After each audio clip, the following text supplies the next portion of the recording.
What's going on, YouTube? Thank you for coming back to another episode of Scattered Brilliancy. My name is Travis, and I'm going to be here to review Married at First Sight, Season 3, Episode 10. I could not find the charger to my camera, so we're going to pray to the Lord above that this battery does not die. Alright, so if I start talking fast, I'm getting the ending signal. Alright, so this episode was all about celebrations. It's taking place around the 4th of July in 2015, which is about a month after the three couples have been married. As always, I'm going to kind of go through what each couple went through and then, give my little 2 cents, and then we're going to move on. We're not going to start with Trey and Vanessa this time because they had kind of the biggest portion of the show.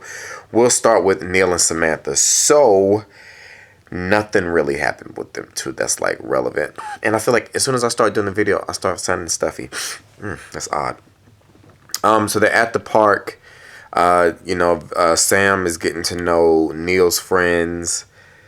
And I guess the one good thing that came out of their portion of the show was that when Samantha was watching Neil interact with his friend, she realized that he is actually an introvert.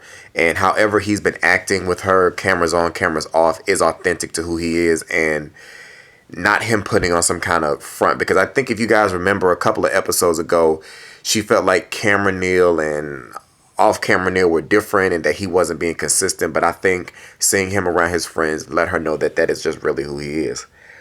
They're still living. They still don't have a place, so they're still kind of staying in their own places. But Neil has said that he would kind of stay with her up until they find a place. Samantha can't move in with him because his place does not allow dogs.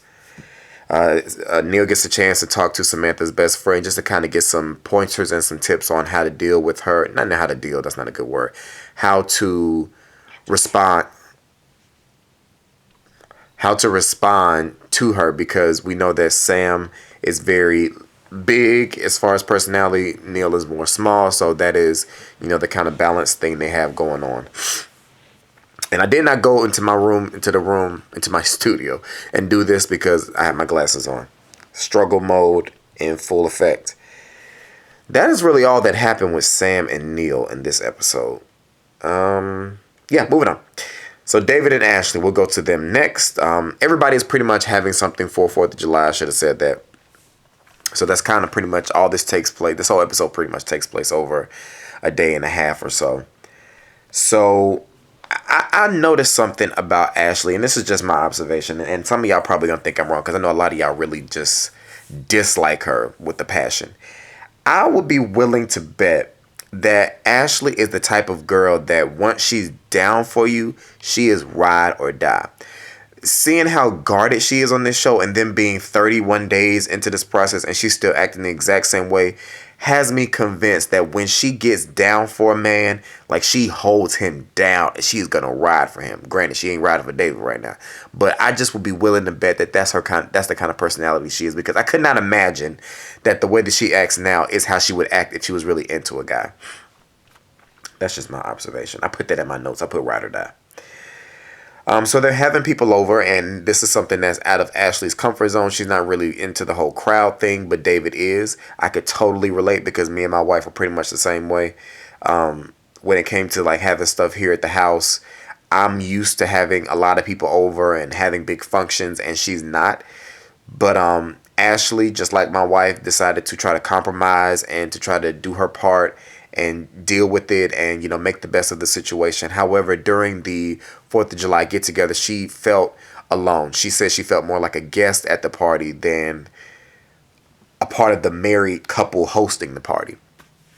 David's response to that was that he was, not only entertaining, but he was also cooking, and he didn't want to get in the way of her getting to know his friends, because everybody at the party was David's friend. None of Ashley's friends showed up. So that also contributed to it. But I do give Ashley kudos for trying, because, throughout this season so far, it's felt like she has not been trying. But with this particular episode, it was obvious that she was trying to put a good face on and, put her best foot forward to make the 4th of July get-together the best that it could be. What else happened? But it was interesting because at the end of the night, when they actually got a chance to kind of talk to each other about, what happened that day, they had completely opposite views and opposite opinions on how the night went. David thought the night went great. He thought it was just awesome, whereas Ashley thought it sucked. So, that was interesting. Points of views are very important, especially in marriages.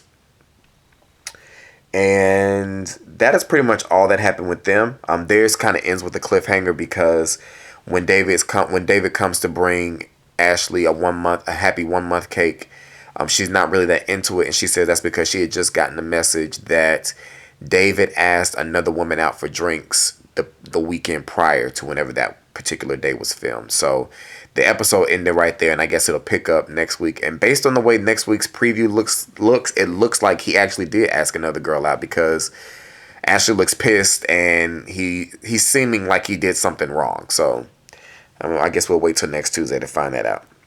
Now let's get to Trey and Vanessa, who have usually been our shining stars and are still shining stars. But, they had the bulk of this episode as far as conflict and resolution. They were also hosting another 4th of July party. And in attendance, they had both people from, friends and family on both sides. But one person in particular that was going to be joining this party that was made the episode more interesting was Jenna. And Jenna is Trey's female friend. So you could tell off gate when Vanessa was talking about this that this was going to be an issue. Vanessa does not feel that men and women can be friends. Now, I was so excited that she brought this up because this is a topic that I love to discuss. And then I'll get back to everything else that happened with them. Listen, y'all. It is 100% possible for men and women to be friends and there not be any kind of sexual desire or any kind of longing to want to hunch on each other. It's totally possible. I know from experience, because I'm a teacher, majority of the people in the teaching profession are women. And I can say this in front of my wife, not in front of my wife. I don't want to sleep with any of them.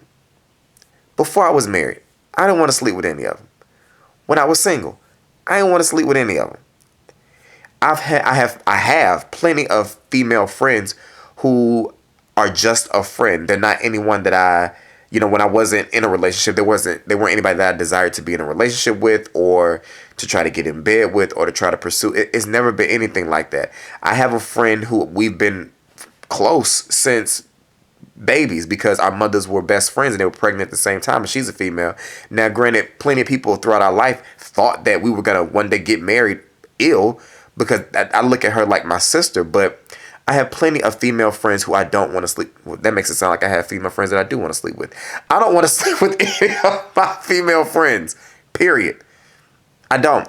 It is so possible for men and women to be friends. However, I think people just blur that line of friendship and they do things that are inappropriate. And that is what causes the confusion and all of that. Now, I'll be willing to bet. Well, Vanessa said that her reasoning for thinking like that is because she's had male friends who have, I guess, tried to pursue her or sleep with her or things like that. And I totally get it that is what drives people's opinions about males and females. Because there are guys out here who are trying to be nice just so they can get in your panties.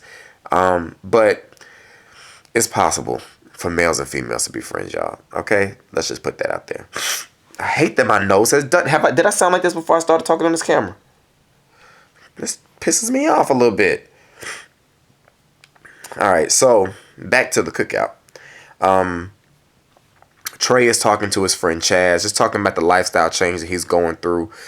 Trey used to go out a whole lot on the weekends and all of that kind of stuff, and he's toned that back now out of respect for his wife. And I think he understands that his priorities have to change now that he's in this situation, in this marriage. You can't be married doing the same things you were doing when you were single. That's just, if you don't know anything else about married life, you have got to know that once you get married, better yet, once you get in a committed relationship, you cannot do the same things that you were doing when you were single. That is a given.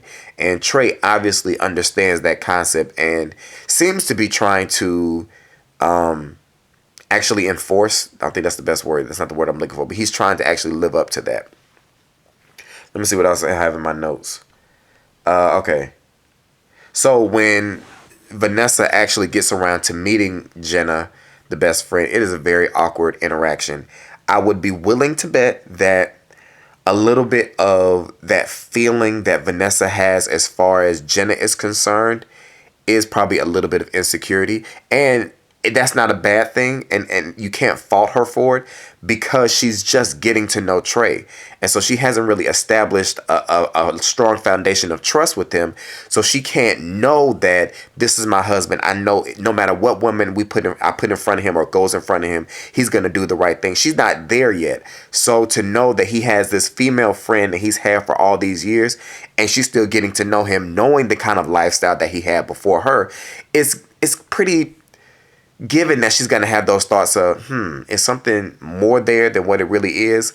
And she's probably going to look at her maybe as competition because watching them on screen, on the TV screen, was just totally awkward. Totally awkward. And I think that it is a little bit of insecurity on Vanessa's part. But given the circumstances is where that insecurity comes from. Maybe also, whatever may have happened in Vanessa's past relationships. We don't know. But just my opinions. Also, during the cookout, they were kind of hugged up on each other, and one of their friends, I don't know whose friend it was, said, "Oh, okay, I see y'all. I see the chemistry y'all got going on. I see the love."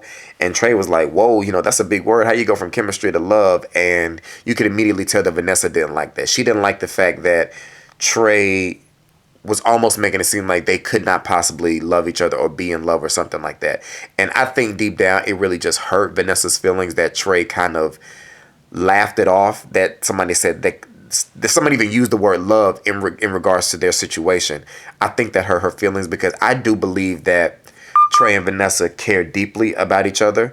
And I would not be surprised if they get to the love stage sometime soon within the time span of the TV show. So her feelings were hurt by the fact that he had said that. And we know that from past episodes, Vanessa has issues with communication. So instead of talking to Trey about it and letting her know what he feels, because, a lot of women think that men can read their minds, and y'all think that we just kind of know exactly what you're thinking and how you're feeling and all of that kind of stuff. But we don't. We do not know what you're thinking, what you're feeling, unless you tell us. So women that are listening to this video, if you're in a relationship, man, woman, whatever it is that you with, if you're feeling some type of way, you need to tell that person that you feel whatever it is that you feel, and don't expect them to know it. Because Vanessa, she did not want to open up to him. So how can they resolve an issue when Trey doesn't even really know what the issue is? It's like, I have all the information. I have the solution to fix our problem because I know what the issue is. So I have all that information, but I'm not going to share it with you, which means we're not going to be able to solve it. So if you're trying to solve an issue or a problem within a relationship and you have the information, it's so important for you to share that information with the person that you're with. So Vanessa was upset about that, but she did not tell him. So what she decided to do was she decided to leave, which was totally just the worst move that she could make, was to leave. Because in my opinion, if you're married, if you're in a relationship, leaving like totally the building is not really a good thing. But unless you leave and take a drive and come back. But she left to go spend the night back at her place. Oh, I'm getting a 2-minute countdown. All right, so she left to go leave somewhere else when she should have just stayed and maybe slept in another room for the night and got her feelings together and all of that. And when she came back the next day, Trey just opened up to her. He said, I have abandonment issues, and the fact that you left me really affects me. And so I think that once he broke it down to her like that, she understood more why he felt the way that he did. Their biggest thing right now is just that communication thing. It seems like Trey is really open to communicating, but Vanessa is just still really having a tough part with that. And she didn't realize that her actions triggered those emotions from when his mother left when he was younger.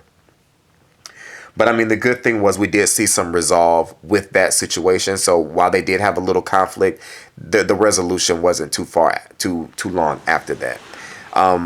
But what I also didn't say was Ashley and David, that whole thing as far as the way Ashley was feeling at the cookout, that is just another roadblock in their situation. Like they just had roadblock after roadblock that's just stacking up against them, and the odds are stacking up against them. And I think she said that or something in another episode, and that's true.